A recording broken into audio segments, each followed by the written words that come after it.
livro de Kardec, em que ele busca reforçar, ampliar conceitos já anteriormente estudados em suas obras e também trazer algumas ideias novas e publicações da Revista Espírita. Essa obra ela se divide em 3 grandes partes. A primeira, que é exatamente a Gênese, vai tratar da origem e do desenvolvimento de toda a parte geológica da Terra e dos seres vivos, né, chegando até o ser humano. A segunda parte vai falar dos milagres segundo o Espiritismo. Muitíssimo interessante também, porque Kardec vai pegar vários milagres que são descritos no Novo Testamento e vai analisar segundo a visão espírita, sempre com aqueles critérios de racionalidade e de controle universal do ensino dos espíritos. E a terceira parte, em que ele vai falar sobre as predições segundo o Espiritismo. E Kardec vai, logicamente, dar uma visão racional de tudo isso e colocar que essa presciência nada mais é do que uma mediunidade. E nessa mesma parte, na terceira parte, ao último capítulo, que é o capítulo 18, denominado Os Tempos São Chegados, que é um capítulo que está sendo até bastante estudado ultimamente devido à questão da transição planetária.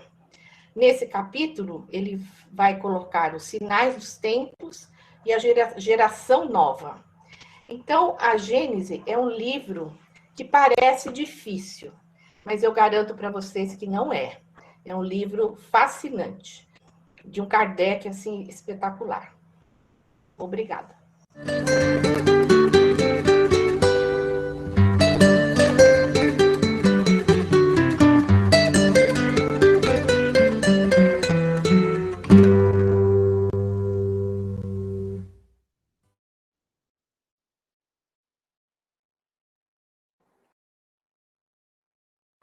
Ana, você quer dar boas-vindas a todos e a todas? Obrigada, Patrícia. Boa noite, pessoal. Sejam todos bem-vindos, né, à nossa Semana Espírita. Todos sabem que nós já há muito tempo fazemos essa Semana Espírita. É uma homenagem que a casa faz a Allan Kardec. Nós comemoramos o nascimento de Kardec. Kardec nasceu no dia 3 de outubro de 1804, e a casa já há alguns anos fazemos exposições, né, baseadas sempre nas obras de Kardec para homenageá-lo. E esse ano não podia ser diferente, mesmo nós estando nos nossos lares ou no nosso trabalho.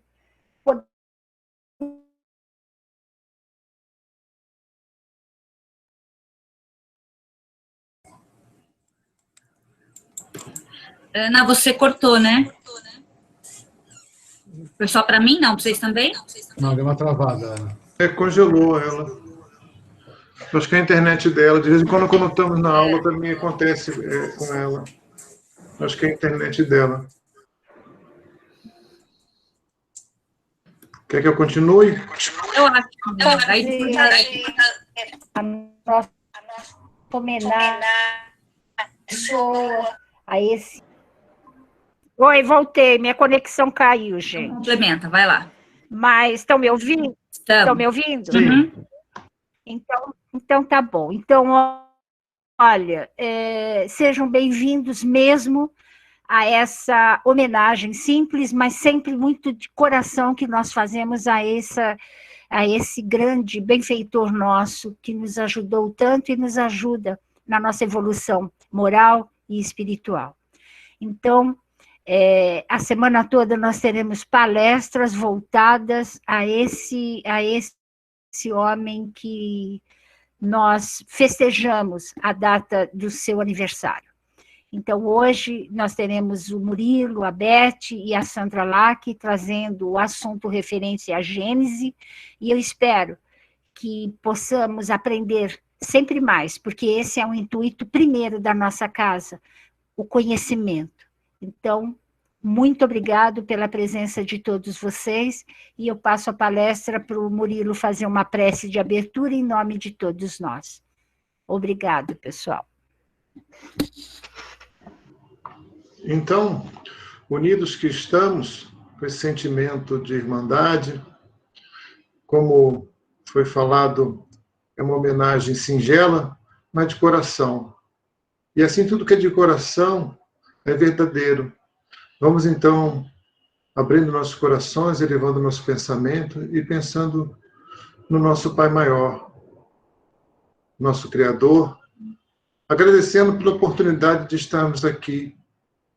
Enquanto tantas coisas estão acontecendo no planeta, nós temos essa oportunidade de estarmos reunidos, agradecendo a Jesus, nosso Mestre amado, e a todos os seus mensageiros que fazem parte dessa grande falange do bem, que opera em volta da Terra, que opera disseminando o bem, a caridade, a fraternidade. E é com esse intuito que nós estamos dando início, então, à Semana Espírita. Hoje é o primeiro dia e eu espero que todos apreciem, porque é um tema muito bonito falar sobre Kardec. É sempre muito, muito lindo. Graças a Deus. Bom, eu vou começar aqui, então, colocando aqui a apresentação. Lembra, Murilo, de todo mundo de colocar os seus microfones no mudo. Verdade, é importante, explica gente. A dinâmica das perguntas, por favor. É importante que todo mundo deixe o microfone desativado. Lá embaixo, né, na tela, tem a opção de desativar o microfone. Eu falo isso porque tem pessoas que não estão habituadas, né, a usar essa ferramenta que é o Meet, e quem já participa de aula antes sabe disso, mas são todos muito bem-vindos, e então tem lá embaixo uma opção do microfone, né, se botar, clicando nele, ele fica com atravessadinho, não é fechado, tá? E, assim, é importante também que nós vamos, então, eu vou fazer a primeira parte, vai ser dividido em 3 partes, tá? Eu vou fazer da parte histórica, basicamente, do que aconteceu na época que a Gênese foi escrita, o que acontecia naquela época na França. Depois, a Beth vai dar continuidade, vai falar sobre Le Marie, que é uma continuidade de pós-Kardec, né, pós o falecimento dele.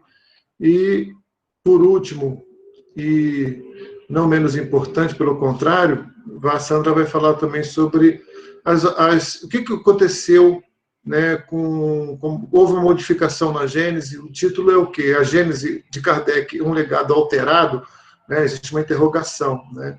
Então, nós vamos debater isso hoje.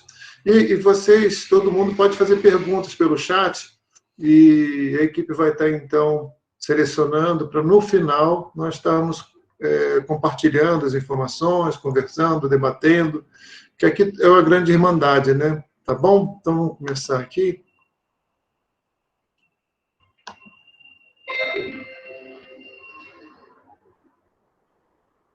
Bom, acho que vocês já estão vendo, né? O primeiro slide. O primeiro slide parece uma foto de Allan Kardec. É uma foto clássica, né? Que naquela época, 1800 e alguma coisa, século XIX, né? Uma foto clássica, que a pessoa ficava séria. Hoje em dia nós tiramos foto sorrindo, né? Alegre e tal. Naquela época não, era um padrão. E então esse é Allan Kardec. E, na realidade, Allan Kardec, vamos falar um pouquinho, né, foi o nome que ele adotou como pseudônimo, né, para poder escrever as obras espíritas, né, porque ele já era um professor, já era uma pessoa conhecida, né. E o nome dele, na realidade, era Hippolyte Léon Denisard Rivail.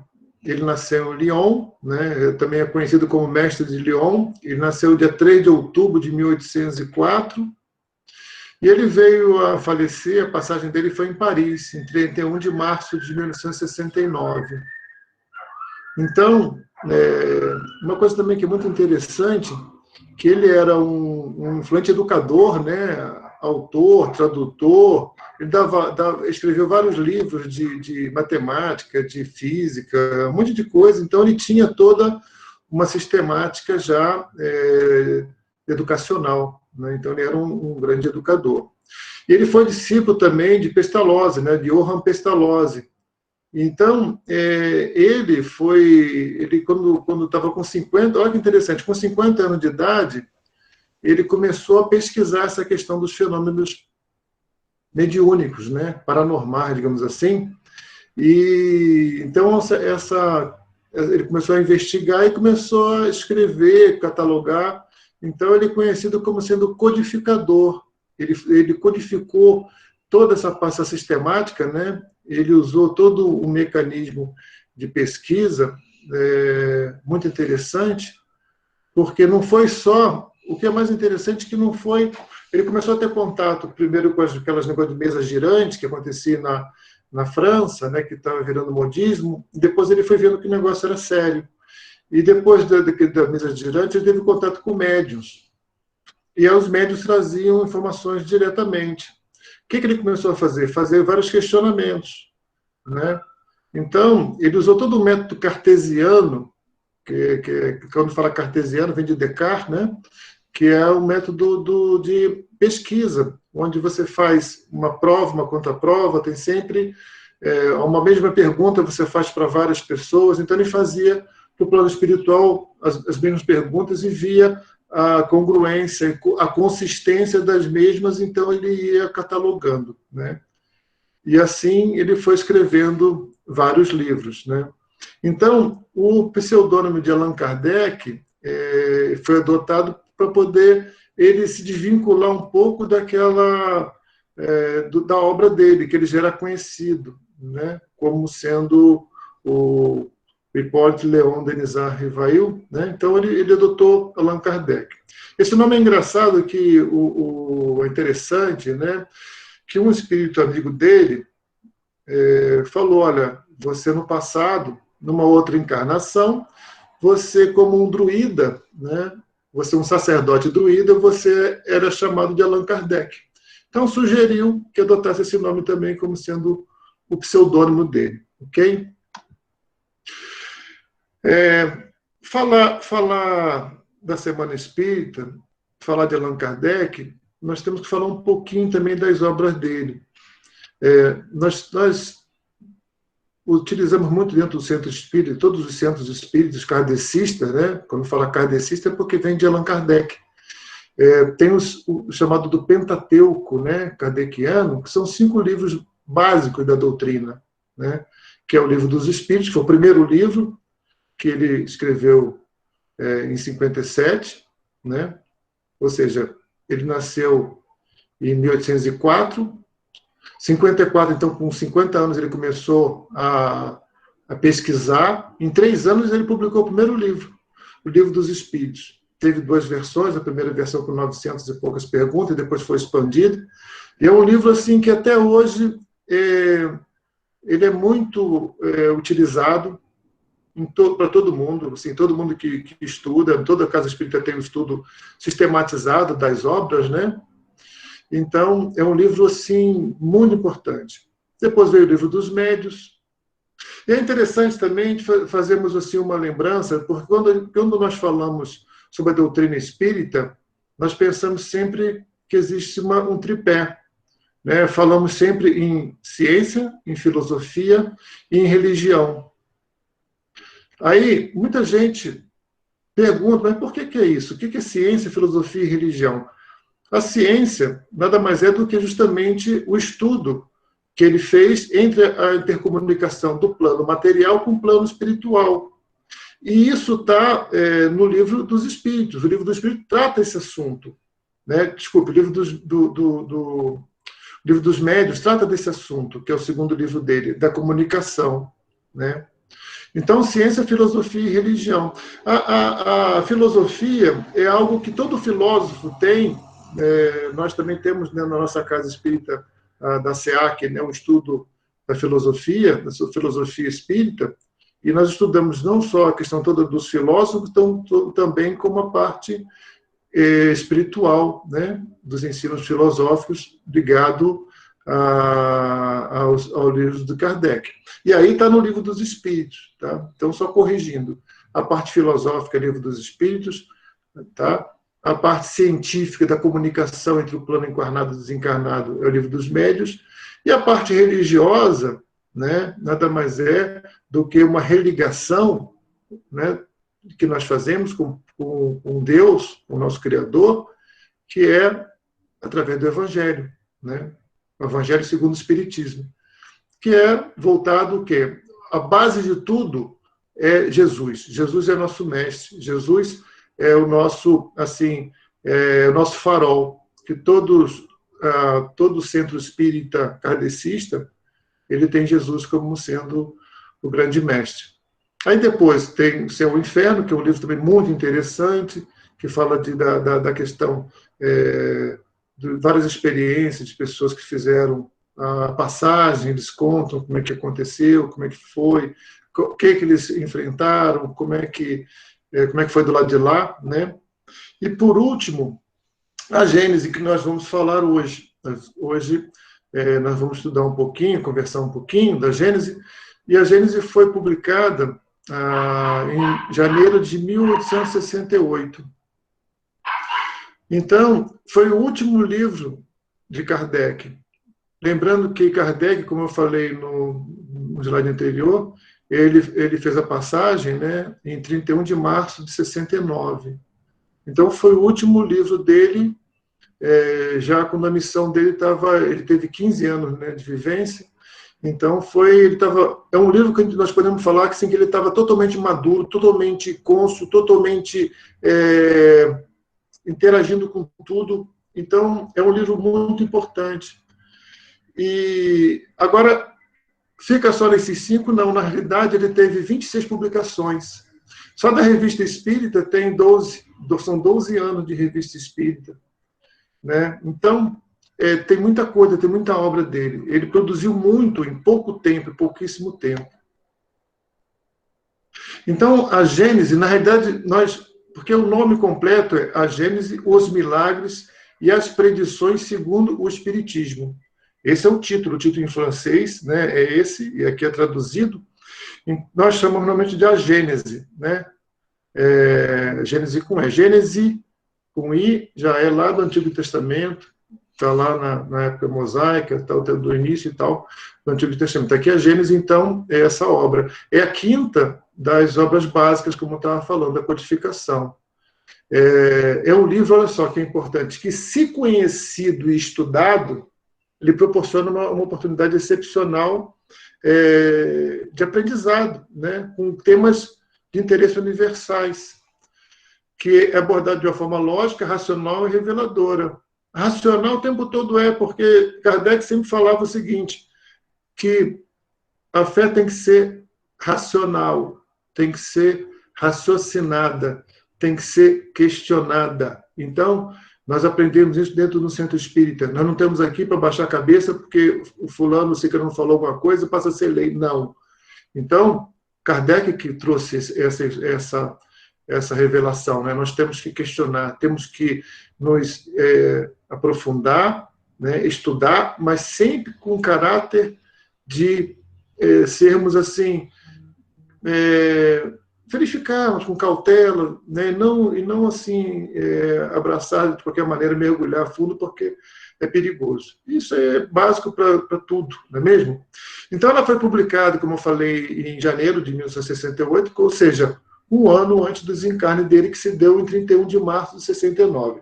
Eu estou grifando aqui essa questão de data, de um ano, também quando é que se deu, 31 de março de 69, que nós vamos voltar, mas daqui a pouquinho vai ser importante essa data aqui, né, da publicação da primeira versão dele, né, da primeira edição, e também do desencarne dele, que se deu em 31 de março de 69, ok? E como a Beth falou, ela já deu uma palhinha sobre a obra, e nós também não tínhamos combinado, né, sobre isso, é importante também, eu trouxe, e tem gente que está entrando agora também, com certeza. Então, ela tem 18 capítulos, mas é dividida em 3 partes, né? A primeira parte é a origem do planeta, e aí tem toda a questão, o tempo todo é tirando a questão de mistérios, de magia, tudo isso, é questão tudo científico, né? Então ele aborda isso de uma maneira muito clara, com argumentação lógica, sempre dentro de uma lógica, de uma coerência. A segunda parte é a questão dos milagres. Lembrando que milagre mesmo não existe. O que existe quando nós estudamos é a questão da manipulação da energia, porque tudo é energia. Nós somos, a matéria é uma energia condensada, nós aprendemos isso. Então, a questão dos milagres é quando se manipula certos elementos dos fluidos, digamos assim, e aí, no caso, deu uma questão aqui de que não estava apresentando mais, mas acho que está ok, qualquer coisa me falem. E então, toda a nossa questão da explicação dos milagres de Jesus. E a terceira e última parte é a questão da presciência, né? Da presciência, o que é presciência? É ter o conhecimento, a ciência no sentido do conhecimento, o pré-ciência, o conhecimento prévio, né? Ou as predições, como é dito lá em cima, né? Ou seja, falando sobre o futuro, o que viria pela frente. Esse capítulo, assim, o último capítulo 18, é muito importante, que fala dos nossos tempos, da transição planetária.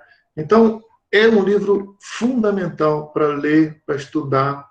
Infelizmente, eu estava até conversando hoje com a Beth, também com a Sandra, né? A Sandra, inclusive, ela já teve um grupo, ela dava aula sobre esse tema.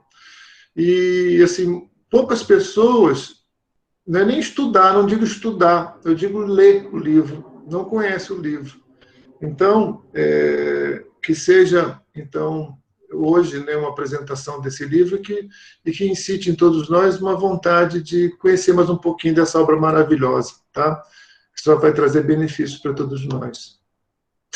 Então, vamos aos fatos históricos da época de Kardec, né? Na época, o que acontecia a parte do governo da França, né, que existia um controle muito rígido para a publicação de livros, porque tinha... Murilo, você tem que colocar de novo a apresentação, porque está saindo muito miudinho, porque acho que alguém entrou e atrapalhou aí a sua apresentação.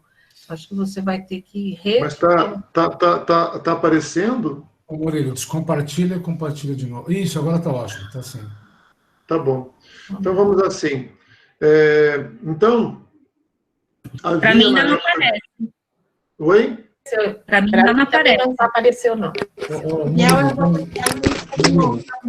Então, espera um pouquinho. Eu vou fazer o seguinte. Eu vou sair aqui da apresentação. Ó, retomar a apresentação. E começa de novo. Aqui teve um negócio. Deu algum problema assim, falou agora está retomar a apresentação. Vamos ver. Então, só descompartilha e compartilha de novo. Vê se... Agora acho que está, não está, não? Agora está. Já está. Tá. Faz diferença entre assim ou assim? Não. Assim é melhor. Tá bom, então vamos deixar assim. Então, os fatos históricos na época de Kardec, né? Precisa voltar alguma coisa ou não? Ou tudo bem, continua daqui? Tá bom, pode continuar daí. Tá ótimo. Tá bom. Continua daí. Ok, então. Então, na época de Kardec, havia, por parte do governo francês, né, um decreto onde existia um controle, né, uma coisa muito grande em relação a qualquer publicação literária. E aí tinha que seguir todo um rito, né, para poder fazer uma publicação. Primeiro teria que, quando ia fazer uma edição de um livro, teria que pedir permissão, né, para poder fazer a impressão. E aí, dada essa permissão para a impressão, era uma versão, quer dizer, era feito também um depósito, né, um registro legal daquele livro, e ele poderia ser analisado e até, digamos assim, passado por um crivo, né, de grupos assim que faziam uma verificação do teor, para ver se não estava contra o regime na época, que era o regime de Napoleão III, né? E aí, depois disso, ficava uma cópia da impressão, ficava depositada na Biblioteca Real da França, né? Então, como eu estava falando agora, era regido por Napoleão III, e esse trâmite obrigava que todos os livros, antes de serem publicados, teriam que ter a permissão do Ministério Interior da França. Então, era um controle, né? Era um controle que não tinha assim, essa liberdade toda, ninguém publicava o que bem entendia, não, porque poderia ser contra o governo, né? Contra um monte de coisa, contra a igreja, contra um monte de coisa. Então, tinha esse controle. Somente depois da liberação pelo Ministério do Interior, né, é que a obra, então, era impressa e depositada na Biblioteca Imperial, que hoje ainda existe, só que é chamada Biblioteca Nacional da França. Então, era feito o que é chamado depósito legal. Então, ou seja, pedia-se permissão para fazer a impressão, depois um volume daquele que era impresso ficava lá, porque se verificasse que a pessoa pediu para imprimir uma coisa, que falou que era um tema, e depois verificasse que aquilo era outro, ou se ele imprimisse uma coisa diferente, todo mundo era punido, até a gráfica, né, era punido com restrição, ia ser arrestado, tinha multa, tinha um monte de coisa, a coisa era severa, tá? Então, o livro de Kardec, qual é o livro de Kardec que nós estamos falando? Especificamente da obra da Gênese, né? Teve que passar por todo esse trâmite legal. E o tipógrafo, né, a empresa lá que fazia a impressão, providenciou junto ao Ministério do Interior autorização. Então, existe documentos, se alguém tiver interesse, depois até eu tenho registrado isso, existe um livro, né, da Simone Privato, e ela tem todos esses estudos, ela foi na França, ela foi lá, viu, catalogou tudo, registrou, tem tudo no livro dela. Eu tenho esse livro, a Beth tem, a Sandra tem, nós estudamos esse livro, então é bem interessante, tá? Então, a primeira coisa que foi feita foi um pedido para imprimir 3.000 exemplares, tá? Isso foi em 1867, né? Então, foi em dezembro, quer dizer, no mês 10 de 1867, foi feita essa declaração de impressão, em dezembro foi praticamente, teve essa autorização e foi, então, está dando andamento. Como não houve nenhuma, foi pedido permissão, como não teve nenhuma objeção, então foram impressos essas 3.000 exemplares. Então, esses exemplares foram impressos em outubro de 67, quer dizer, no final de ano de 1867. 3.000 exemplares. Esses 3.000 exemplares interessantes que eles foram divulgados em 3 edições. Ou seja, 1.000, depois deu certo, as pessoas estavam comprando, estavam vendendo, mais 1.000 e depois mais 1.000 exemplares. Então, foram 3.000, e era um pedido só, mas cada vez que fazia digamos assim, uma divulgação, constava como sendo uma impressão. Então, estamos falando de 3 edições, tá? Que foram registradas, impressas em 1867, né? E ele veio a público, né, em janeiro de 60, em 4 de janeiro de 68, como eu havia até falado, né? Ou seja, depois tinha um depósito legal na Biblioteca da França, ficava depositado, e aí podia vender à vontade, foi vendido a primeira, a segunda, a terceira. Só que aí Kardec verificou que tinha demanda para publicar mais. O que ele fez, então? Ele, então, em fevereiro de 1869, imprimiu, então, mais 2.000 exemplares. Então, os 3.000 exemplares iniciais, que foram correspondentes às 3 primeiras edições, mais 2.000 correspondentes a uma 4ª edição. Lembra que isso foi em fevereiro de 1869. Lembra que eu falei? Kardec faleceu em 31 de março de 69, ou seja, um mês antes, né, do falecimento dele, ele publicou mais 2.000 exemplares. Tá?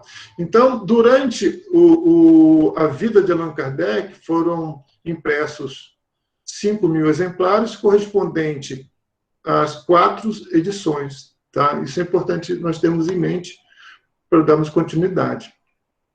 E todas essas 4 edições, ela tem a mesma tipologia. Essa aqui é uma capa, né, de um original, no caso assim. E vê que é interessante, lá embaixo aparece a data, 1868. né?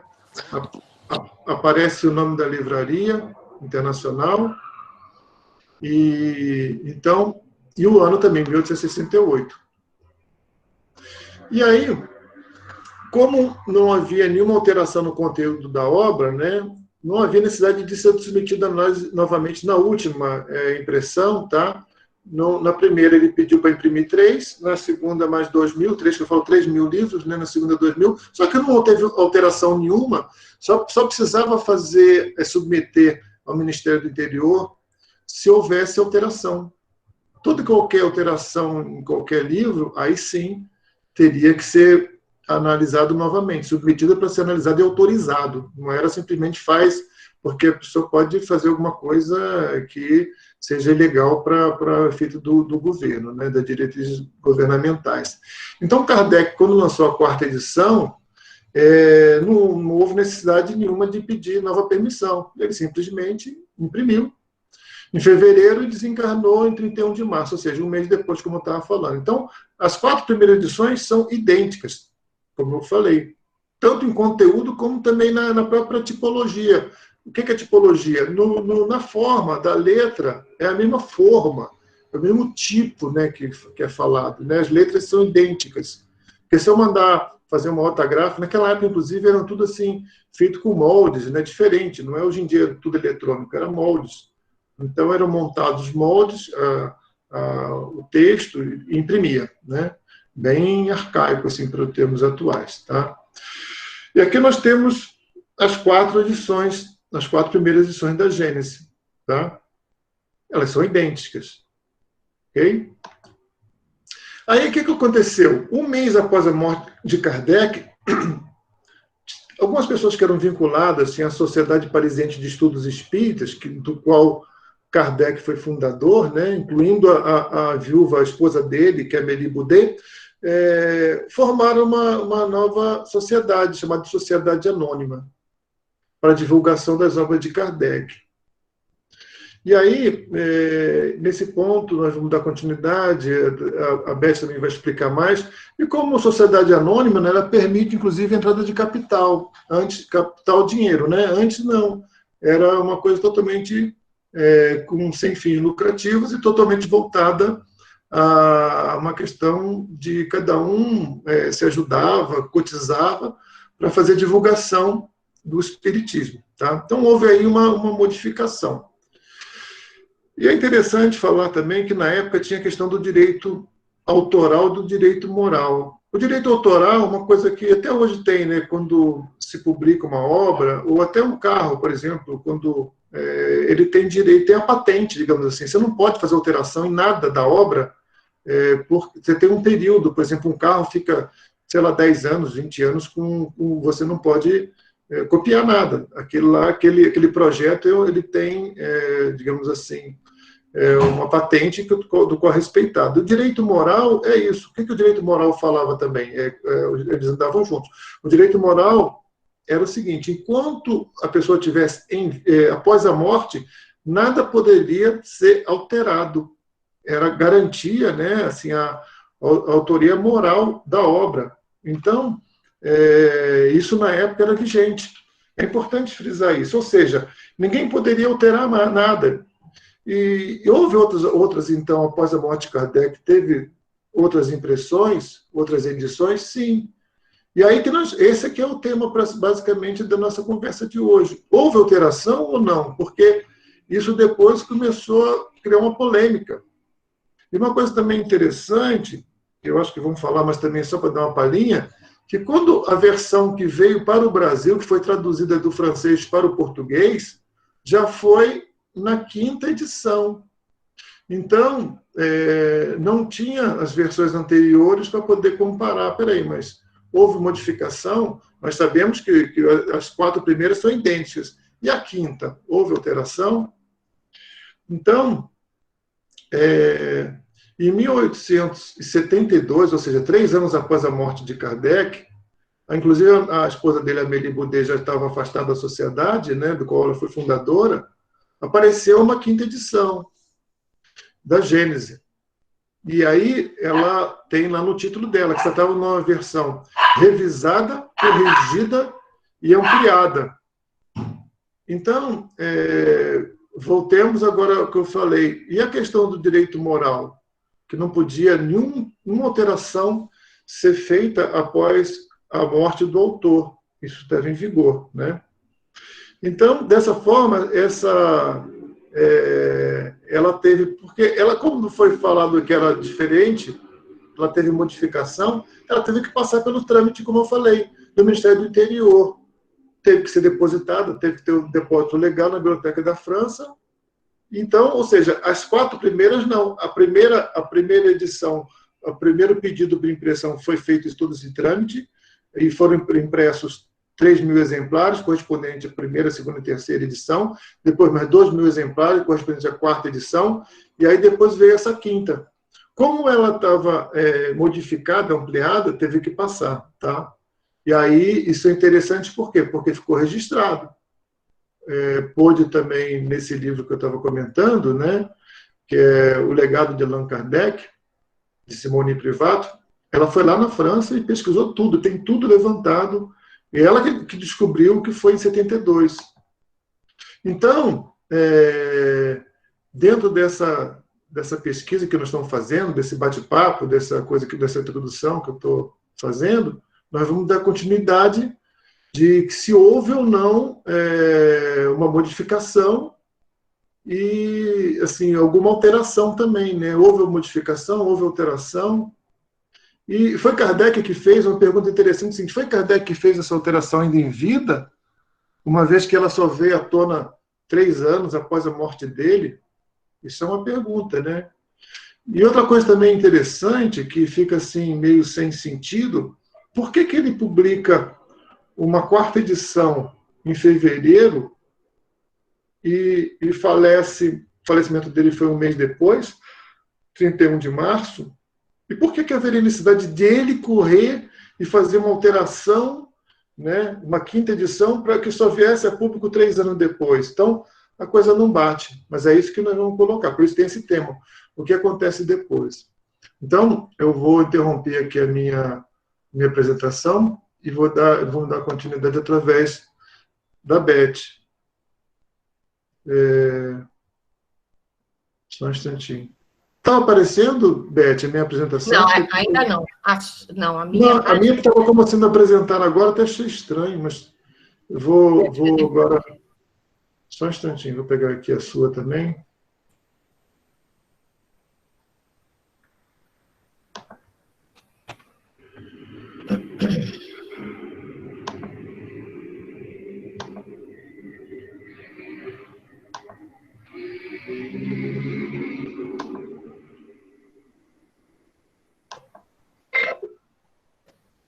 Pronto. Beth, você vai me orientando, tá, Beth? Tá bom, tá. Boa noite, pessoal. Sejam todos bem-vindos, né? Que nós possamos hoje suscitar em vocês todos o desejo, né, de ler essa obra, de pesquisar sobre essa questão da alteração da Gênese. E aí, nesse primeiro vídeo, está a figura de Henri Sauce, de uma maneira até simbólica, porque ele foi o primeiro que foi verificar essas alterações. Então, mais para frente, eu vou voltar a falar sobre ele.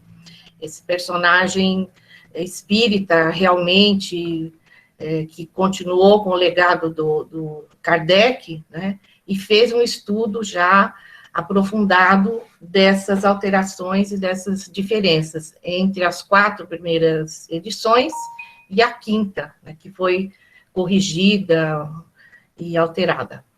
Pode passar, Murilo, por favor?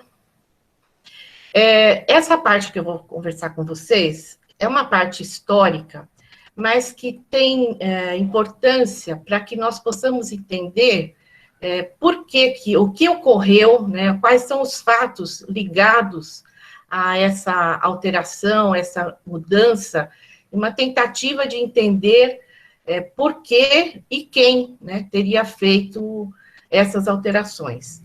Então, nós começamos em 1870, que é chamado Ano Terrível, inclusive há um livro do Victor Hugo, né, o Victor Hugo, com esse nome, em que ele fala sobre esse ano terrível que houve a guerra entre a França e a Prússia, né, e que acabou, assim, tendo um resultado terrível, que a França perdeu essa guerra, e acabou sendo deposto o imperador, né, o terceiro lá, o Napoleão III, e os próprios parisienses ficaram revoltados com essa queda, com o fato de a França ter perdido essa guerra.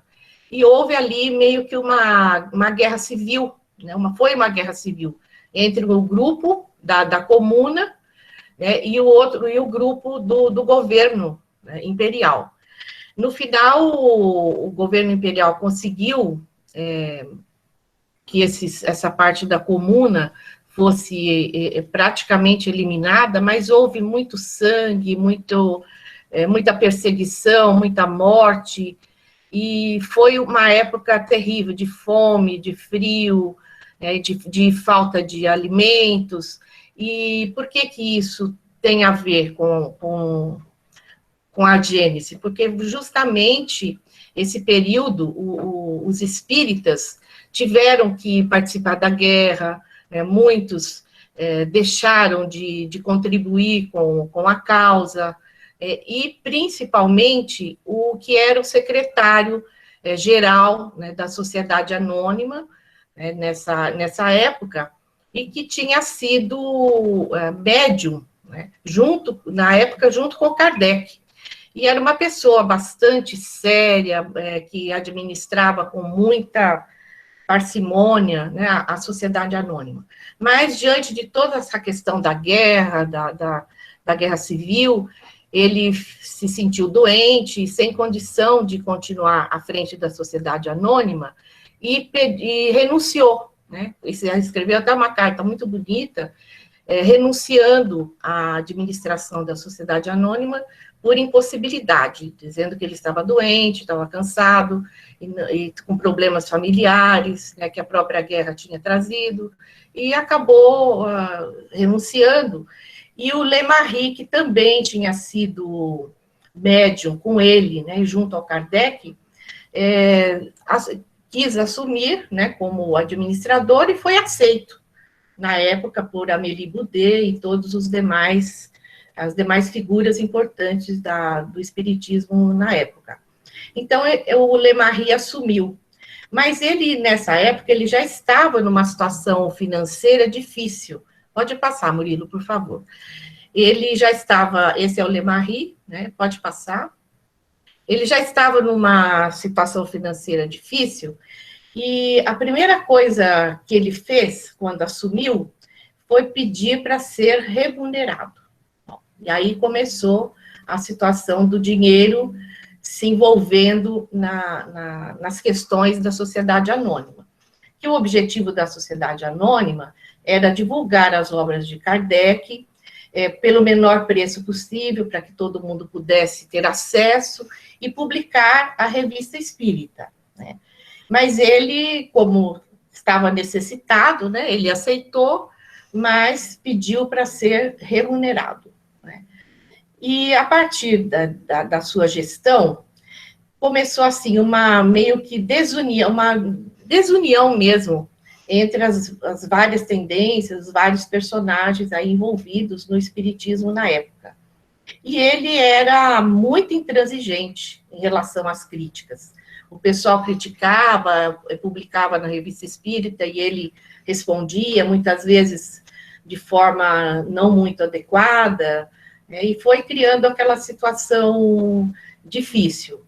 E justamente ele vai contra, né, o exemplo do Kardec, que nunca assumiu nada para ele, né, que tudo que ele recebia das pessoas que ajudavam e tal, e ele pregava na própria Revista Espírita, ajudava muitas pessoas, e inclusive ele teve uma chácara, né, nos arredores de Paris, em que ele diz, né, na Revista Espírita, ele vai dizer que o objetivo dele é fazer daquela chácara um local para receber e auxiliar e ter a moradia e ajuda aos idosos espíritas carentes, né? Então, o Kardec tinha esse projeto, né? Pode passar, Murilo, por favor. E esse projeto, na verdade, não foi para frente com o Lemarie. Pelo contrário, né? Ele só pensava em dinheiro, vivia pedindo dinheiro, e a situação foi se complicando. E durante essa administração do Lemarie, saiu uma edição, né, 3 anos depois da morte do Kardec, saiu uma 5ª edição da Gênese, revista, corrigida e aumentada.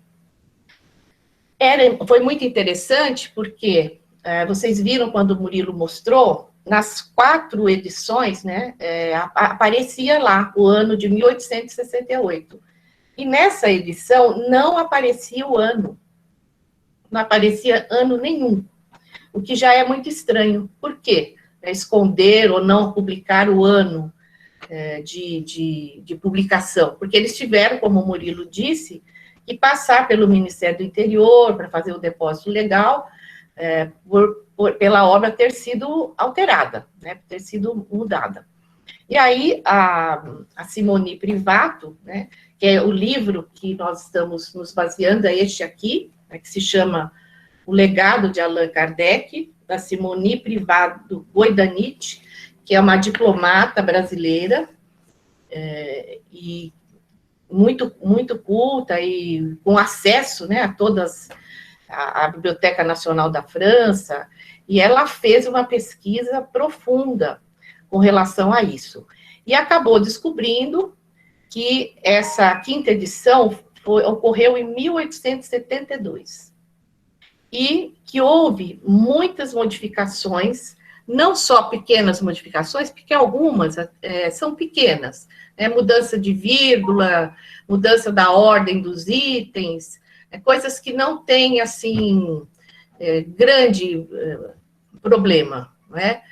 Que o próprio autor, sei lá, quando a gente reescreve várias vezes um texto, a gente faz esse tipo de rearranjo. Mas não, ela percebeu que houve mudanças do ponto de vista doutrinário, que isso a Sandra vai aprofundar depois. E que houve alterações, né? Houve acréscimos e houve supressões. Pode passar, Murilo, por favor.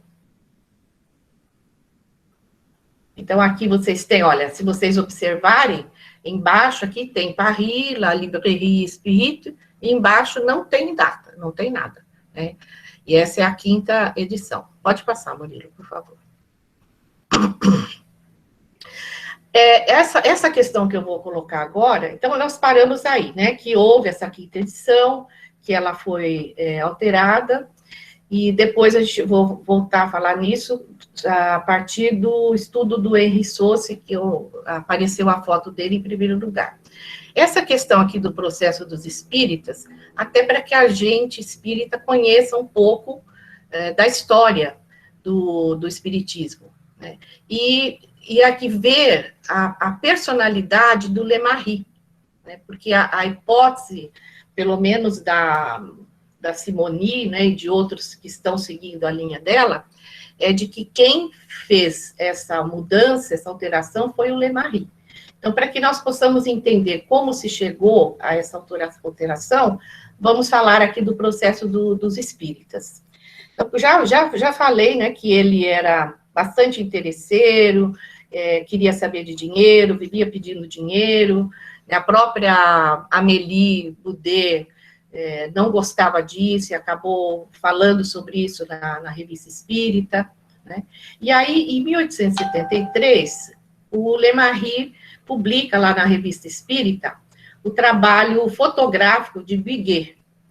Esse Biguet era um fotógrafo e ele tinha, assim, a mediunidade, mas, na verdade, ele revelava a fotografia em que apareciam espíritos. Então, como se a pessoa tirava foto, né? E aí, quando revelava, aparecia atrás da pessoa o parente desencarnado, a pessoa desencarnada, que ela estava triste, eu queria saber notícias. Então, foi um auê, né? Imagine vocês. E o Lemarie deu todo o apoio para esse fotógrafo, e foi tão sério que até a Amélie Boudet, né, a esposa do Kardec, foi fotografada e apareceu atrás dela o Kardec. E ainda escrevia embaixo alguma mensagem do espírito ainda. Então, aparecia uma mensagem do Kardec para ela, né, e para as outras pessoas. E além disso, o outro Firmin, que ele era um médium, mas ele cobrava, né? E o Lemarie também deu incentivo para ele, né, para realizar experiências com remuneradas, né, de mediunidade remunerada, e na revista Espírita, o Lemarie incentivava as pessoas a fazer essas experiências e, logicamente, pagar, né, pagar por elas. Pode passar, por favor, Murilo. E a situação foi ficando tão terrível, porque envolvia dinheiro, né, muito dinheiro, que em 1875, as autoridades francesas começaram a desconfiar daquilo e instauraram um processo contra o Lemarie, o Biguet, que era o fotógrafo, e o Firmin, que era esse médium pago, né, que as pessoas pagavam para ele. Só que esse processo, no final, não ficou só contra os três. Se tornou também um processo contra o espiritismo. E eles foram condenados por fraude. E essa condenação foi prisão e multa. O Lemarie e o Biguet foram a prisão de 1 ano e mais uma multa super elevada, que saiu do dinheiro da Sociedade Anônima. E o filho também foi 6 meses de prisão. Só que esse Firmin, ele tinha muitas pessoas importantes que eram suas conhecidas e o tiraram logo da prisão e que não chegou nem a pagar a multa. Mas o Lemarie e o Biguet, sim, eles ficaram presos e a própria Sociedade Anônima que acabou pagando advogado, pagando tudo isso. E existe uma fala do Biguet no processo, né, que pergunta para ele por que ele fazia aquilo. Ele disse, porque ele queria ficar rico. Então, imagine vocês a obsessão toda que começou a girar aí em torno da Sociedade Anônima. E o que foi grave? Que a partir desse processo, que foi muitíssimo comentado, né, aparecia nos jornais, começou uma campanha muito forte contra o espiritismo, pela imprensa francesa. E o espiritismo praticamente naufragou. E aí a gente entende, né, hoje, por que o espiritismo não conseguiu progredir na França. Porque esse processo prejudicou demais, né, o espiritismo, trouxe uma visão negativa, e tanto é que o Lemarie é chamado de o coveiro do espiritismo, né, porque ele realmente enterrou o espiritismo na França. Pode continuar, por favor, Murilo. A próxima.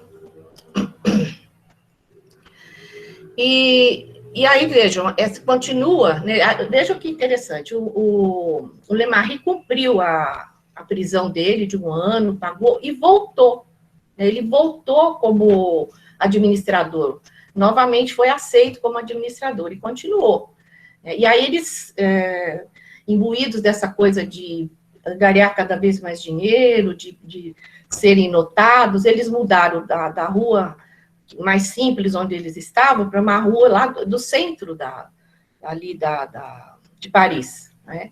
E ele começou a mudar o aspecto da revista espírita. Para começar, ele tirou o nome Espírita da livraria, que passou a se chamar, ao invés de Livraria Espírita de Ciências Psicológicas, como o Kardec havia deixado, ele mudou para Livraria de Ciências Psicológicas.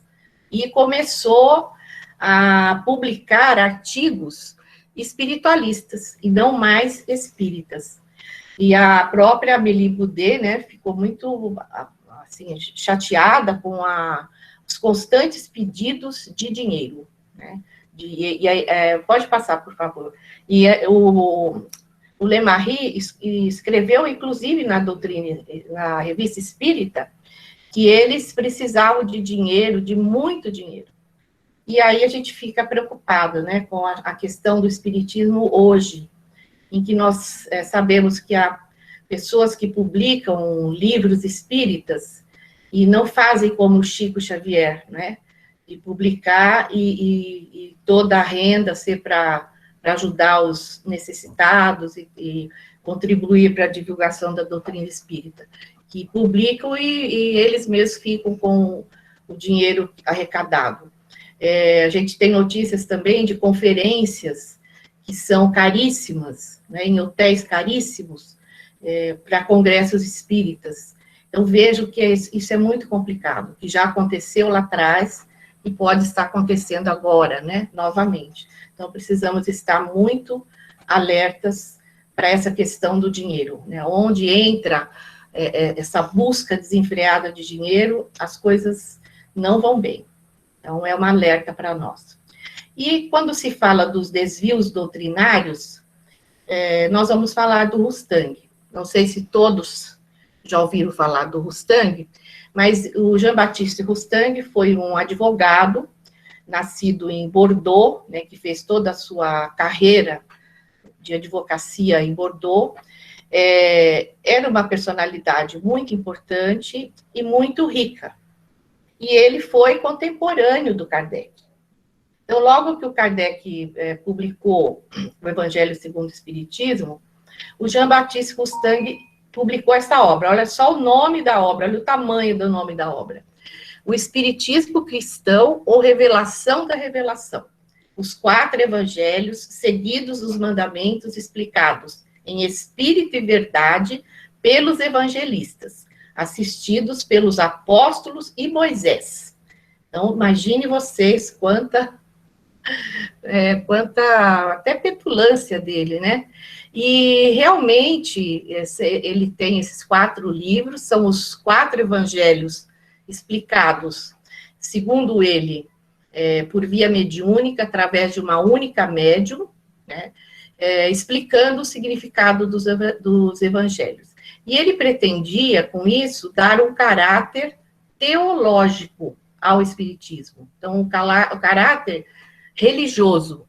E, na verdade, a ideia era meio que se aproximar da Igreja Católica, né, e de ser aceito pela Igreja da época. E esse Jean Guérin era um discípulo do Rustang. E quando o Rustang morreu, ele deixou muito dinheiro para o Jean Guérin, que era discípulo dele, divulgar a sua obra, né, a obra de Rustang. E o Guérin, de posse de todo esse dinheiro, se aproximou da Sociedade Anônima. E vejo aí, as coisas vão se ligando. O Lemarie amava o dinheirinho, né? Então, ele aceitou o Jean Guérin. Esse Jean Guérin foi entrando de tal forma que ele se tornou majoritário. Então, não se podia fazer mais nenhuma reunião sem que ele estivesse presente. Mesmo estando a Amélie Boudet, estando o Henri Sauce, o Gabriel Delane, a família Delane, todo mundo ali, ninguém conseguia fazer reunião porque se ele não estivesse, não é? Na verdade, ele passou a dominar totalmente a Sociedade Anônima. E começou, através da Revista Espírita e de todo o poder da Sociedade Anônima, a propagar a teoria do Rustang. Pode passar, por favor. O que essa teoria do Rustang, que a Sandra vai falar com maior profundidade, mas, basicamente, além de toda a interpretação dos evangelhos, né, de uma forma teológica e até mística, a questão do corpo de Jesus.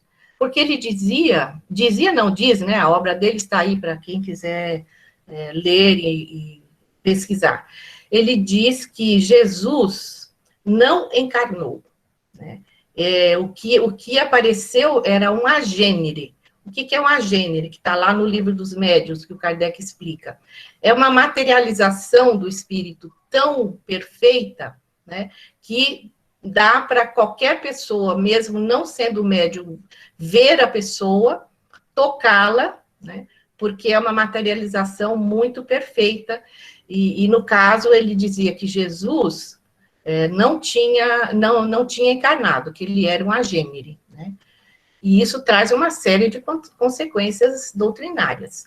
Significa o quê? Que Jesus foi uma fraude, né? Todo aquele sofrimento dele, nascimento, a vida, sofrimento na cruz, ele não sentiu nada, ele não tinha corpo físico, né? E o Kardec, ainda, né, vivo na Revista Espírita, ele fez alguns comentários, mas é lá na Gênese, né, quando ele escreve a Gênese, que ele vai se colocar contra essa visão do Rustang. E aí, continuando aqui a nossa história, em novembro de 82, como o Lemarie, o Jean Guérin, tomaram conta da Sociedade Anônima, e às vezes eles nem citavam mais Kardec, né? Kardec nem era mais citado.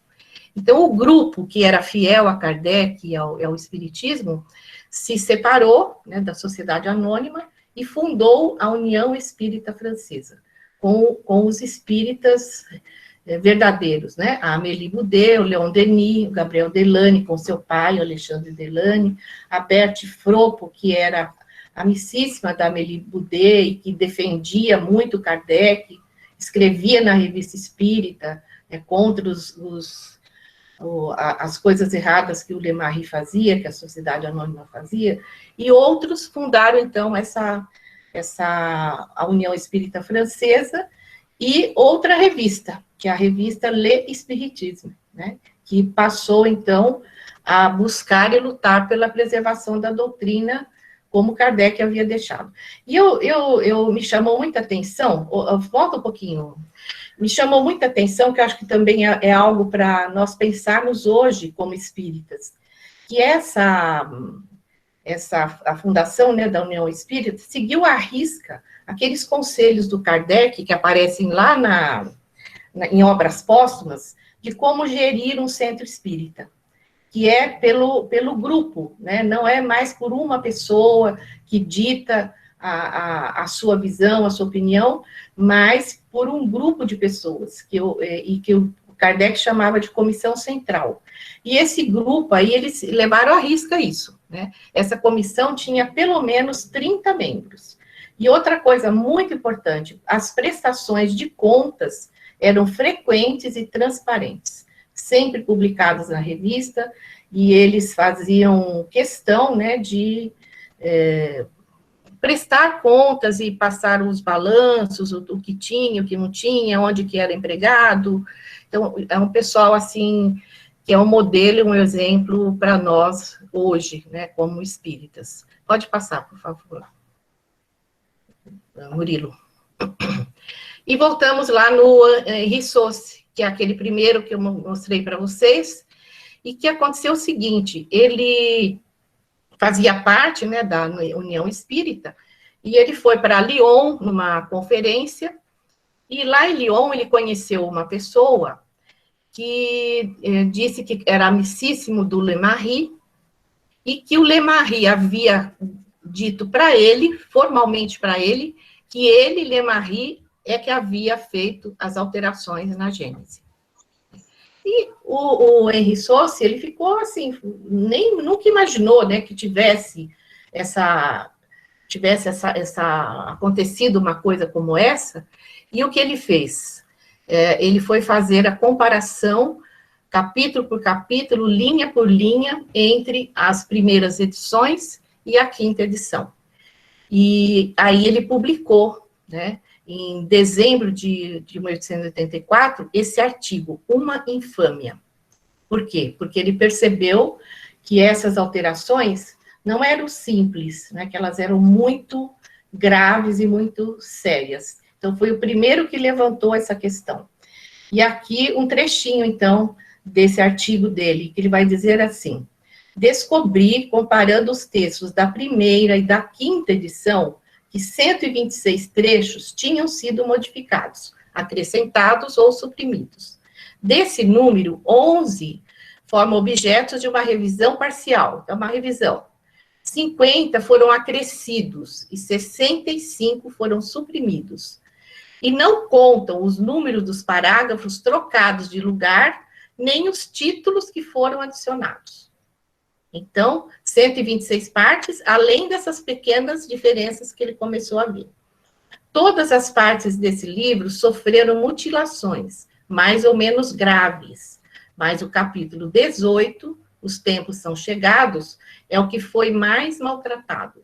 As modificações feitas nele o tornam quase irreconhecível. Aí ele pergunta: agora digam-me, quem são os culpados? Qual o motivo dessas manobras? Foi uma confusão danada aí, né? Porque aí ficou aquela luta entre a Revista Espírita, dominada pela Sociedade Anônima, e o Le Marie, e o grupo da União Espírita, né, com o Lei Espiritismo, defendendo o outro lado. Pode passar, Murilo, por favor. Acho que acaba, né? E vejam que essa quinta edição foi essa que veio para o Brasil, né? Então, quem leu a Gênese, estudou a Gênese, estudou esta quinta edição, que foi alterada, né? Porque para o Brasil veio essa quinta edição. E até estava lendo um artigo da Dora Encontre, né, sobre essa questão, e ela fala que ainda não está muito claro como veio para a FEB, né, essa quinta edição.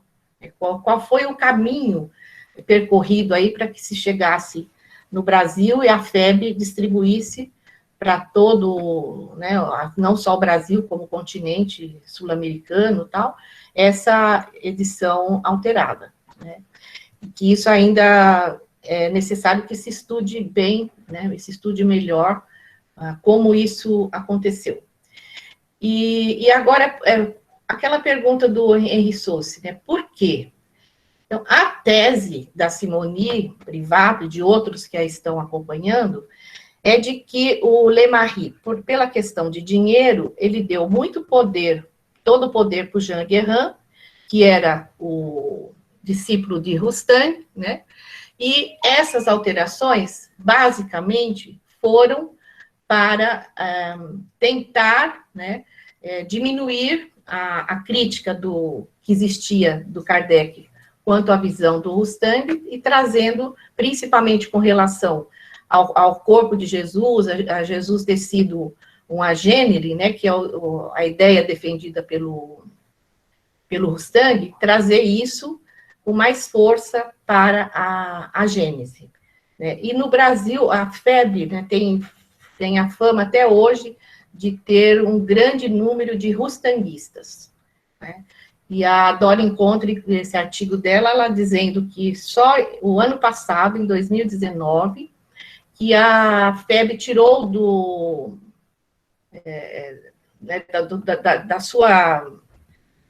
das suas atas e tal, o nome do Rostand, né? E até hoje ainda existem rostanguistas muito fortes na Gênese, na FEB, tá?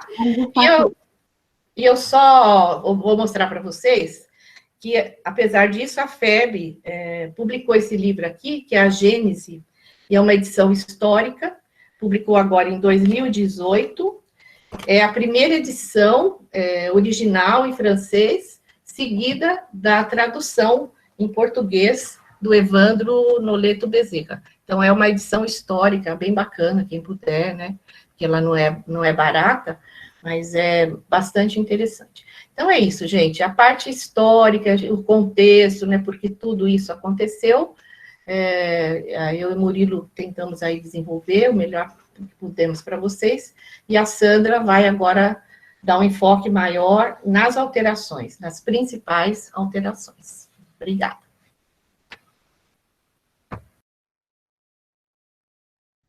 Boa noite a todos. Vamos lá, então, né?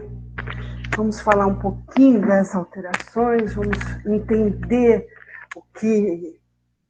como que aconteceu, por que aconteceu. Hoje à tarde, eu estava organizando a minha mente, né? Não é nem os livros, porque os livros eu vou catando, quando eu vejo tem tanto aqui do meu lado que eu não sei nem com qual que eu vou começar. Mas muitas vezes a gente se pergunta assim, por que foi feito isso? Né? Eu acho que a grande questão é por quê? E aí, na minha mente, eu comecei a pensar, talvez como professora que sou, e professora de artes, então muitas vezes a gente fala para o aluno, vamos fazer uma releitura desta obra. Então, quando a gente pega, eu vou usar até uma obra conhecida, a gente pega a Mona Lisa.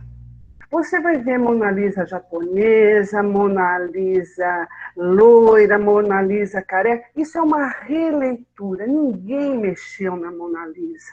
A Mona Lisa está ali, daquele jeito, há 500 anos, linda e maravilhosa. Mas, com essa releitura, você pode fazer o que você quiser, mas desde que você diga, eu estou em cima dessa obra pensando em outros contextos. Mas isso a pessoa tem que deixar bem claro. O que não foi, que a Beth explicou direitinho. Não foi o que aconteceu. A gente sabe o que não foi o que aconteceu. Então, quando a gente começa a pensar, né, a Gênese de Kardec, um legado alterado, muito alterado. Se a gente pensar que o primeiro que pesquisou achou acho que 136 erros, hoje a gente já tem pessoas, tem um site chamado CSI do Espiritismo, que já achou 400 e não sei quantos erros. Aí muitas vezes a gente se pergunta assim, o que é o erro? Se você muda uma vírgula, você muda um contexto. Se você corta um texto, um parágrafo, você diminui ele na metade, cadê o restante para a gente saber o significado? Dá a impressão de coisa de criança. Novamente, lá vem a professora. Criança, você fala assim, faz um resumo desse texto. Quando chega na vírgula, ele põe ponto final e não copia o resto. Para ele, aquilo é resumo. E não é assim. O resumo é você ler aquele parágrafo e reescrevê-lo com outras palavras, mas que tenha contexto daquilo que se foi feito. E isso não foi feito. Então, quando a gente começa a ver, né, tantos erros, tanta coisa, a gente põe a mão na cabeça e fala, meu Deus, eu estudei em cima das Gênesis do 5ª edição, como todos nós aqui. Então, quando você... E eu contei para a Beth, e já contei para outras pessoas ali do SEAC, até quem fez o curso das Gênesis comigo, até viu. Porque eu risco tanto meus livros, eu compro um livro, eu vou escrevendo, quando alguém fala assim, me empresta, eu falo, não posso, não é tanta vergonha, porque não tem mais o que ler, de tão arriscado que está. Então, eu tenho um trecho no capítulo 18 que eu coloco assim, um círculo bem grande e escrevo assim, será? Isso foi lá nos anos 2000 que eu li. Mas eu também não tinha base para falar isso aqui está errado, Kardec jamais escreveria assim. Era em cima daquilo que a gente aprendeu. Né? E aí, quando veio essa história dos erros, da gente começar a comparar, e você pega uma Gênesis antiga, né? E pega uma Gênesis que é a nova, e você compara, você só falta chorar, porque o resto você não sabe nem por onde ir. Essa imagem que o Murilo está mostrando é só mesmo para uma ilustração, para vocês observarem, né, que é a Gênesis de Kardec. Né? Essa é a 5ª edição, a tal falada 5ª edição. Né? Murilo, muda para mim? Então, vamos lá. As alterações são 18 capítulos a Gênesis. Nos 18 capítulos ele mexeu. Ele não teve a pachorra de falar, esse aqui eu vou deixar assim. E o problema é o que eu falei, tem capítulos que ele muda uma vírgula, um ponto final, então o item 2 vai para o número 12, o 12 vai para o 6 vai não sei para onde, ele muda as ordens. Quando ele muda as ordens, mas não muda o contexto, você ainda fala, só deslocou. Mas ele não estava autorizado, então também por isso que ficou preso, né? Por isso, por outras coisas. Mas tem capítulo que ele mexe, que a gente fala assim, meu Deus, como pode? Né? E aí, quando você pega a Gênesis, que é essa nova, que é a primeira edição, aqui vem escrito bem grande, primeira edição de Kardec, então é traduzida a primeira edição de Kardec. Então você começa a olhar e falar assim, poxa vida, há diferença. Se vocês tiverem essa que eu tenho e forem comprar esta, leiam. Leiam o item 1, e vai no 1 aqui. Leiam o item 2, para vocês, porque a gente precisa aprender a fazer isso. Não é só ler. Eu sempre falo que Kardec não é uma leitura, é estudo. Você não pode pegar o livro da Gênesis, folhear e falar, terminei. Não é assim. Você tem que ler, parar, pensar, pôr a mão na cabeça e falar, deixa eu tentar entender isso aqui, voltar novamente, reler. A primeira parte, onde que ele fala muito da Bíblia, né? Então você tem que pegar a Bíblia e comparar o que ele está falando, do que ele está mostrando, né? Então, por isso que se chama estudo, não é leitura, não é um livro para ler, não é um romance, é um livro para estudar. Estudar não em 2 horas, estudar em 1 ano, porque é necessário. Então, aqui, olha, as alterações ocorreram em todos os 18 capítulos. Tá? Bastaria uma única modificação para não ter sido autorizada e feita por Kardec para ferir o aspecto legal. Então, quando a gente está falando em legalidade, basta uma vírgula. Mudou? Está errado. Se Kardec revisou, se alguém depois, com autorização, revisasse, é uma coisa. Mas não foi o que aconteceu, né? Murilo, apenas como exemplo, aponto a distorção encontrada no capítulo 14, no item 1. Gente, vamos lá. Eu vou pegar aqui o 14, item 1, e vou ler para vocês. Deixa eu ver se eu peguei certo, né?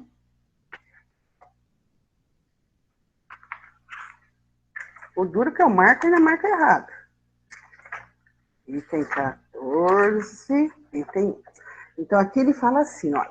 As ciências deu a chave dos milagres que deveriam, mais particularmente do elemento material, que é explicando os que, demonstrando as impossibilidades pelas leis que regem a matéria. Matéria. Então, lembre desse... Vamos aqui, ó. Na edição original, Kardec enfatiza que os fenômenos espirituais não podem ser explicados pelas leis da matéria. Isso está plenamente coerente com todas as afirmações anteriores. Então, aqui... Porque, muda para mim... Aqui ele fala, ó, na 5ª edição está escrito assim... entretanto, a palavra matéria foi substituída por natureza. Aí você vai falar matéria, natureza, dá tanto erro? Dá. E claramente mudou o significado, pois as leis naturais abrangem todos os elementos materiais, quanto os espirituais. E ao fazer a substituição, os fenômenos espíritas são excluídos das leis naturais e passam a ser sobrenaturais. Então, olha o que uma palavra faz, a mudança de um significado. Então, quando Kardec coloca a palavra matéria e o outro coloca natureza, então, significa Ronaldo. Aí ele saiu. Não, Ronaldo, não precisa sair. Eu não estou dando bronca, é só desligar. Não. Então, vamos lá. Então, o significado abrange tanto os elementos materiais quanto os espirituais. E você não pode mudar essas regras. Você não pode mudar as leis. A frase está incorreta. Então, quando você mexe e mexe errado, muda o significado. Tá? Muda para mim, Murilo? Assim, conceitualmente, há um problema que se contradiz todos os usos que Kardec fez da expressão leis da natureza. Basta verificar o capítulo 13, imediatamente anterior a esse, que expressa a compreensão de Kardec sobre o tema nos itens 8, 9 e 10. Vamos lá no capítulo 13, no item 8. Vamos começar, só vou ler um trechinho, ó. O item 8. Os fenômenos espíritas, estando na natureza, produziram-se em todos os tempos, mas precisamente porque seu estudo não podia ser feito pelos meios materiais que a ciência comum dispunham, permaneceram por mais tempo do que os outros, no domínio do sobrenatural, de onde agora o Espiritismo o fez sair. Então, olha só, como que Kardec escreve isso? No capítulo 13, item 8, e depois coloca totalmente ao contrário no capítulo 14, no primeiro item. Então, aqui a gente já vê que não está ligando o assunto. Se a gente for estudar, a gente vai falar assim, mas Kardec falou lá atrás que era assim, agora ele mudou? Não, não foi Kardec que mudou. Então, agora a gente entende que alguém mudou, mas não foi Kardec. Tá? Vamos para o próximo, Murilo?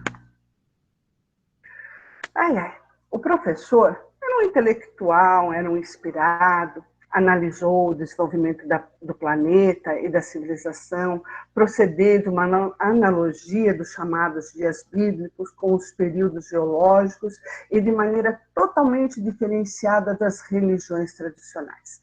E comenta a posição da Terra num amplo contexto cósmico. Aqui, quando eu coloquei esse trecho, eu fiquei pensando assim,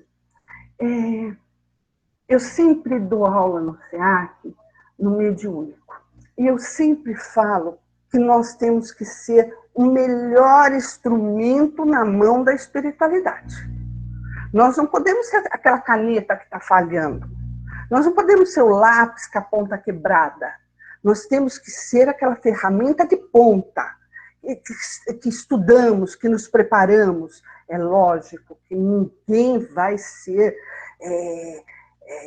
dominar todas as áreas, mas na área que você se colocar à disposição, você tem que dominar, você tem que ser bom.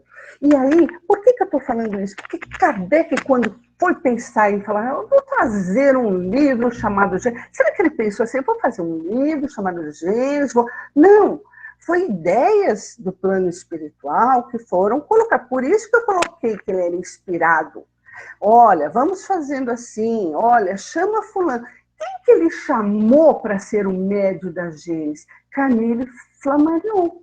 Quem era Camille? Ele era um instrumento mais apropriado para a Gênesis. Ele poderia não ser o médium ideal para o livro O Evangelho segundo o Espiritismo, mas ele era o técnico necessário para que o plano espiritual usasse de seu conhecimento para mandar todas as informações.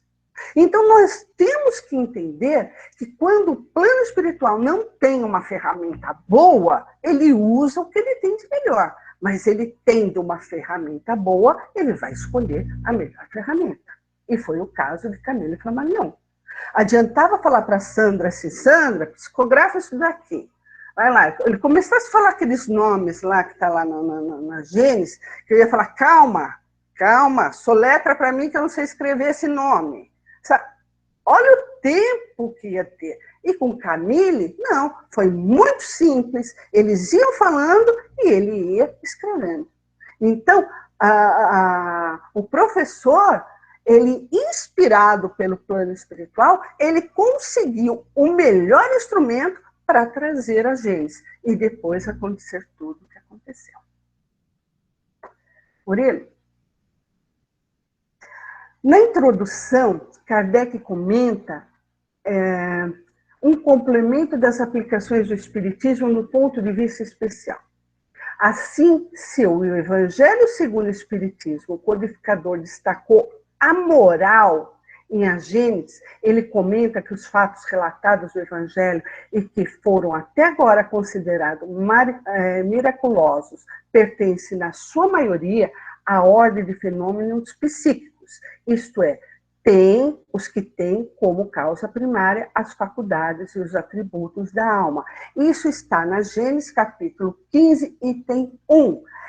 O Evangelho, segundo o Espiritismo, ele vai trazer a moral. Jesus. E a Gênesis vem aqui, ele vai falar de todos aqueles milagres, aqueles que a gente lê na Bíblia, lê no Evangelho, e a Gênesis vem e fala assim, é manipulação de fluidos. Milagre não existe. E é tão engraçado, que de engraçado é a minha pobreza de linguagem, eu fico pensando assim, eu acho que eu sempre fui kardecista, a minha vida inteira, porque eu nunca acreditei em milagre. Quando alguém falava assim, ai, aconteceu um milagre, eu falava, ai, meu Deus. Né? Porque, para mim, era muito fora da casinha alguém acreditar em certas coisas. E as pessoas falam, você não tem fé. Não, eu tenho fé, mas a minha fé não é assim. A minha fé é de outra maneira. Eu não sabia explicar, eu não sabia o que eu tinha que aprender, mas eu sabia que eu não aceitava aqueles milagres como milagres. Eu sempre olhava e falava assim, aí tem coisa. Aí tem coisa. E Kardec vem mostrar quais são essas coisas na Gênesis. Ele vem mostrar que Jesus, quando curou o cego, o que ele fez? Uma manipulação. Ele conhecia, ele é o engenheiro desse planeta, ele foi o co-criador desse planeta, ele sabia manipular. E quando Jesus fala, vós sois deuses, você pode fazer tudo o que eu faço, não pensa que vai ser nessa vida. Nós podemos fazer tudo o que ele faz, mas desde que nós busquemos a nossa elevação moral, principalmente a moral, mas a intelectual também. Porque nós temos que ter conhecimento, nós temos que conhecer, evoluir, progredir, tanto na moral quanto no espiritual, para poder fazer os milagres do Evangelho. Tá bom? Murilo, o perispírito é abordado em vários capítulos do livro, clareando explicações sobre os fenômenos mediúnicos, chamados milagres e aparições de Jesus, descortinando o mundo espiritual. Afirma que Jesus teve, como todo homem, um corpo carnal. Isso está no capítulo 15. Item 63. E trata de uma polêmica sobre o desaparecimento do corpo de Jesus. Gente, eu não vou ler, porque senão o negócio vai ficar... Né? A gente vai ficar aqui até meia-noite. Eu gosto de falar, então, é só quem gostar de ouvir vai ficando. Né? No capítulo 15, tem 68 itens. Na Gênese antiga, tem 67. Ele tirou um item. Kardec, no item 66, faz um comentário histórico, que já foi levantado no século III, no século IV, a possibilidade que Jesus não teria corpo físico. Aí Kardec faz toda a explicação histórica. E isso no 66. No 67, Kardec vem falar, isso não é possível. Kardec vem e fala assim, ele nasceu de uma mãe, de uma mulher, ele cresceu, ele viveu, ele morreu, porque se nada disso é verdade, ele é um grande ator e nós somos os otários, em outras palavras, né? Kardec não ia escrever assim, quem escreveu assim era Sandra.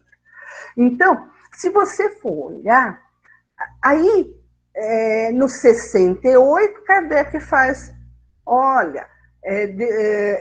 Kardec faz uma explicação do 66, que é aquela explicação da onde surgiu aquelas ideias doidas. Tá. Ele tirou a explicação de Kardec, falando que o corpo de Jesus existiu, que o corpo de Jesus era corpo, e deixou os 66 e os 67, e eliminou um inteirinho. Olha o rolo que isso deu.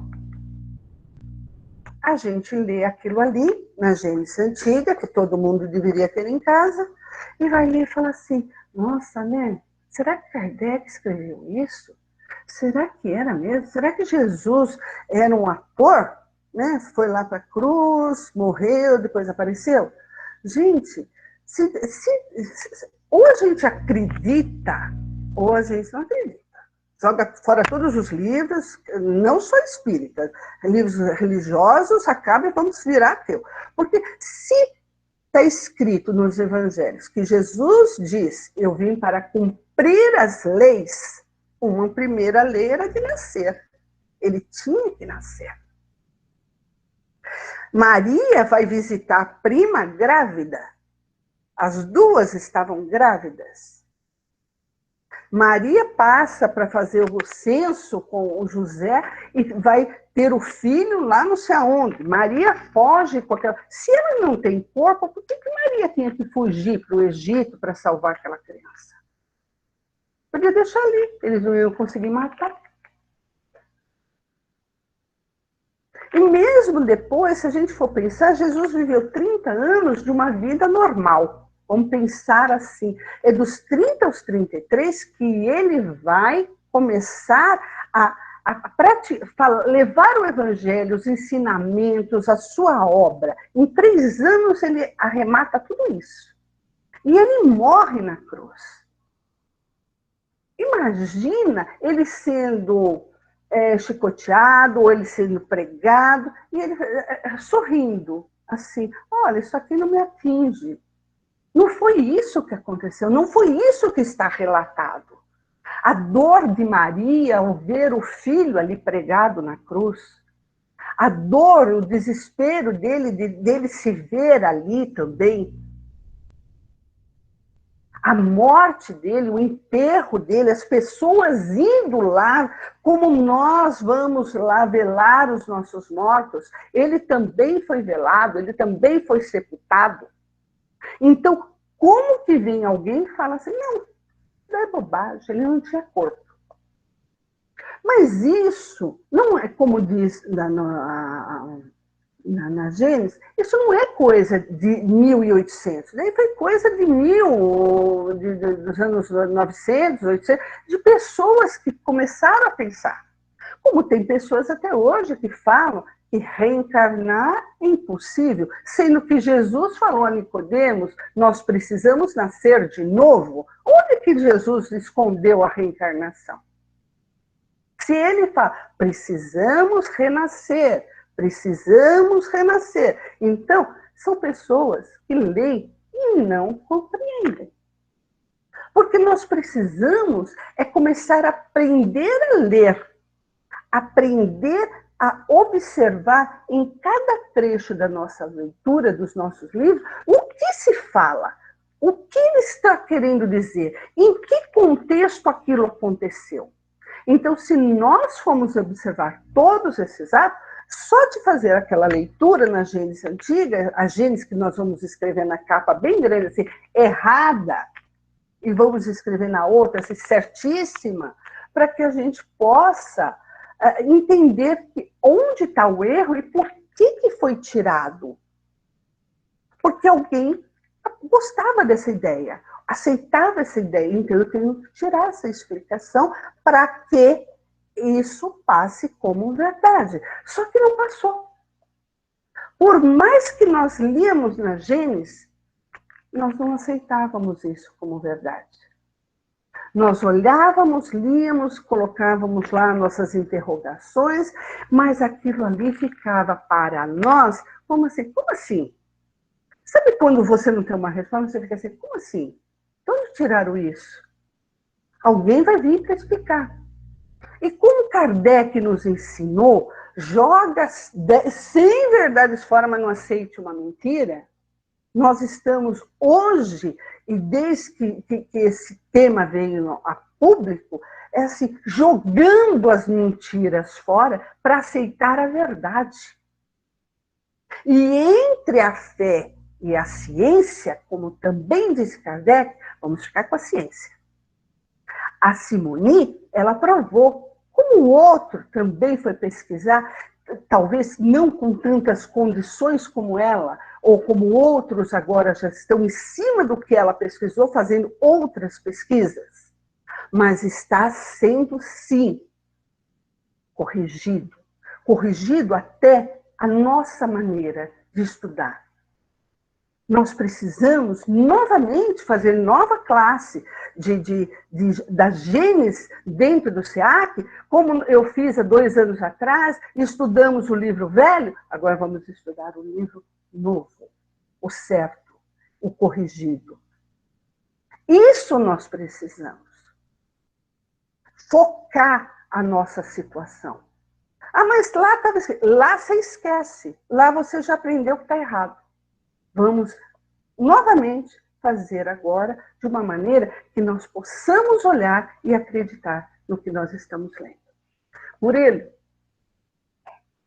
na Gênesis, um legado alterado, no capítulo 15, aponta o maior... Olha, isso é o item 63. Olha que coisa linda. O maior milagre que Jesus operou, o que verdadeiramente atesta a sua superioridade, foi a renovação dos seus ensinos. Produziram no mundo malgrado e exiguidade dos seus meios de ação. Quer dizer, não é um milagre da cura, não é um milagre da mulher que tinha hemorragia e se curou, mas é um milagre do conhecimento. Esse é o verdadeiro milagre de Jesus. Trazer em 3 anos uma doutrina, um modo de pensar, um modo de agir, um modo de que nós precisamos a cada dia nos melhorar, que nós precisamos a cada dia nos aprender a viver, aprender a enxergar o outro como irmão. Porque ele falou, nós somos filhos do mesmo Pai. Não existe 2 pais, então nós somos irmãos. Qual o mandamento que ele deixou? Amar o próximo como a ti mesmo. A gente não sabe nem se amar, quanto mais o próximo, né? Então a gente tem que aprender. Se ainda não aprendemos, temos que aprender. E o maior milagre que Jesus operou foi a revolução dos seus ensinos. Muda para mim, Mura? Gente, se alguém quiser fazer alguma pergunta, nós temos acho que 10 minutinhos. Aí é o Renato que vai falar as perguntas que vocês deixaram no chat, né?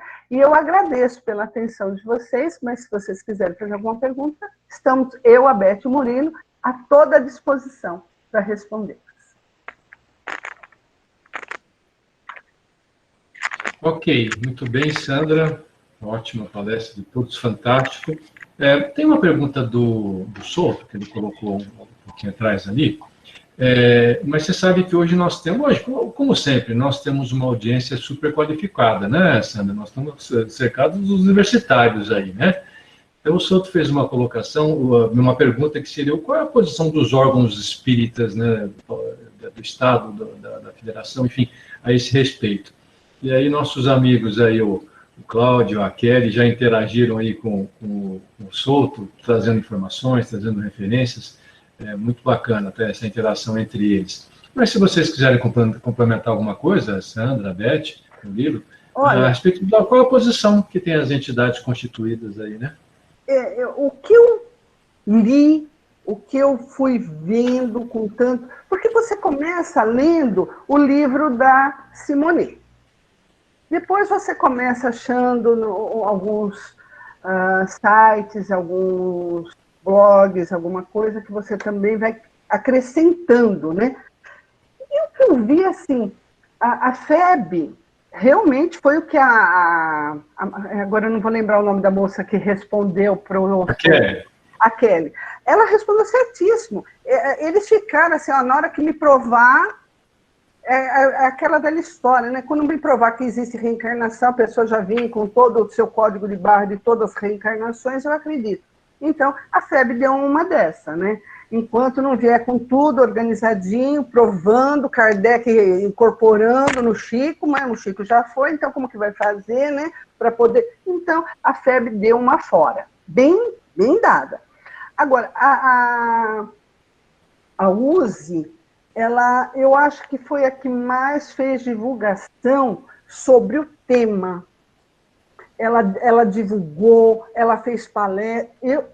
Pode ser que outros lugares também fizeram, mas a que eu vi que mais levantou o assunto foi a USE. Agora, a Federação Espírita, eu estudei lá, eu tenho amigos que ainda estão lá trabalhando, tudo, e eu entrei em contato, até alguns de vocês conhecem o Ricardo, que é meu grande amigo, e eu falei, Ricardo, não, a federação, ela aceita que está errado, mas ela também não se posiciona. Então, também a gente não sabe. Não fui lá para saber a opinião da federação. Estou falando de uma pessoa que, para mim, é uma pessoa muito bem qualificada, trabalha na federação, é um trabalhador da federação, e a resposta foi, não, ele sabe, já sabe, aceitou que está errado, tudo bem, mas a gente vai corrigindo, ao tempo a gente vai corrigindo. Eu acho que quem fez o papel correto de trazer em público, mostrar, foi a USE. Ô, Sandra, já estamos aí no avançado da hora, mas tem uma pergunta interessante aqui da Flávia Biso. Por que só agora foi trazida essa edição? E por quem foi? Então, o que acontece foi assim, não foi toda a explicação, né? Houve lá em 1800, como a Beth falou, a primeira pessoa que veio e falou, né? Olha, tem erro. Mas aqui no Brasil, quando chegou a Gênesis, chegou a 5ª edição. E ela foi traduzida e colocada. E talvez pela nossa... Não é nossa crença. Eu acho que muita gente achou que tem umas coisas que não batia, mas como você vai provar que aquilo não batia? Sabe? Então, o que aconteceu? O que veio para nós foi a 5ª. Pode ser que na Espanha não teve esses problemas, pode ser que em outros lugares da Europa não tiveram esse problema, mas para nós tivemos sim esse problema, e esse problema é um problema grave. E agora nós temos por obrigação de corrigir esse problema. É nossa obrigação como espírita. Nós não podemos aceitar isso. Tá? Então, a partir de agora, quem vai comprar ou quem vai dar aula, que quem também já foi meu aluno, sabe o tanto que eu falo dos livros de Kardec. Eu falo, não leia outra coisa. Primeiro a base é Kardec. Então, quando você vai comprar qualquer livro da Gênesis, não importa quem vai ser, se é a editora, olhe, é da 5ª, larga lá. É da 1ª, leva para casa. Esse meu aqui, eu comprei faz pouco tempo, é da 1ª edição. Sandra, só um instantinho, até para esclarecer um pouquinho o Souto, né? E também, você vê que isso aqui é de janeiro de 2018, a Federação Espírita Brasileira, ela se pronunciou e no final ela bota que ela mantém a 5ª edição como sendo a edição que seria oficial para ela, né? Então, ela não mudou. Para ela não lançou isso, mas depois, inclusive a Beth até comprou uma edição que ela fala assim, assim até prova cabal em contrário, que foi colocado agora, por hora não existe. Que por hora não existe, assinado em contrário, a Federação Espírita Brasileira continuará divulgando e considerando a 5ª edição revista, corrigida e ampliada da Gênesis como sendo a edição que ela vai para ser adotada, entendeu? Só que, ou seja, quando isso foi em janeiro, nós estamos falando de 150 anos pós-morte de Kardec, praticamente, né? Quer dizer, e aí isso veio à tona, ficou praticamente 150 anos adormecido, até que desse esse reboliço todo, realmente é isso, mas isso está mudando. A própria FEB agora já publicou, a própria VEPET comprou uma edição histórica, né, quer dizer, emitida em cima da 1ª, se não me engano, né, Beth? Pode falar também. Em cima da 1ª edição. Agora, eu queria que vocês observassem que essa explicação aí da FEB já tem 2 anos, né? Então, muita coisa rolou desde essa data aí, de 29 de janeiro de 2018. Inclusive, alguns presidentes, né, da FEB depois defendeu claramente que houve alteração e aceita, mas parece que lá ainda existe uma guerrinha surda, sabe, entre os rustanguistas e os não rustanguistas, né? Então, a FEB ainda meio que está em cima do muro, né? E, então, cabe a nós, né, cada um de nós, com a nossa consciência, nossa capacidade de análise, pesquisarmos e vermos e tomarmos a nossa decisão. Nós três aqui que fizemos esse estudo e tal, lemos os livros, para mim é assim, é claro, né? Minha opinião pessoal é de que houve mesmo essa adulteração e que a gente precisa rever, né, e reestudar a Gênese nas edições que o Kardec deixou. Mas vou dizer para vocês, esse assunto não está fechado. Não. Se vocês forem pesquisar na internet, vão ver que ainda existem pessoas que defendem que a quinta foi, sim, corrigida por Kardec. Que malabarismo eles fazem, eu não sei. Mas eles ainda acreditam que foi Kardec, sim, que fez a alteração. Então, vocês pesquisando vão achar ainda muita coisa. E eu penso que esse assunto ainda não está encerrado, né? Mas, pelas pesquisas que nós fizemos, a nossa visão, a nossa proposta para vocês é esta, né? De que houve alteração, que a Simone fez mesmo a pesquisa, que o pessoal da FEAL, né, do Paulo Henrique Figueiredo, que é um estudioso aí da doutrina espírita e da visão de Kardec, né, e todos eles estão defendendo que houve essa alteração.